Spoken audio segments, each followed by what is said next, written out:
21 декабр дар толори консерваторияи давлатии Санкт Петербург ба номи Римский-Корсаков маросими супоридани ҷоизаи байналмилалии сулҳи ба номи Лев Толстой ба роҳбарони давлатҳои Тоҷикистон, Узбекистон ва Қирғизистон баргузор гардид.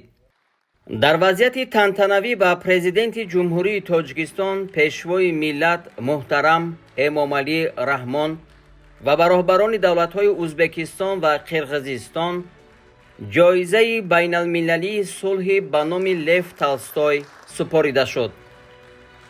роҳбари давлат муҳтарам Эмомалӣ Раҳмон ва сарони давлатҳои ҳамсояи мо бо ин ҷоизаи фахрӣ дар соли 2025 барои саҳми бузург дар таҳкими сулҳу амният дар минтақаи Осиёи Марказӣ сарфароз гардиданд.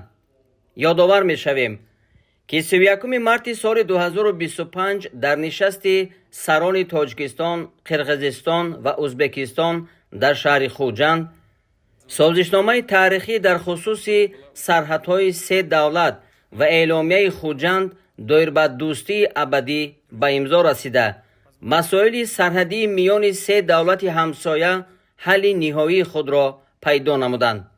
ин рӯйдодҳои таърихӣ ба таъмини амну субот, рушди устувор ва болоравии нуфузу эътибори байналмилалии минтақаи Осиёи Марказӣ ҳамаҷониба мусоидат намуд.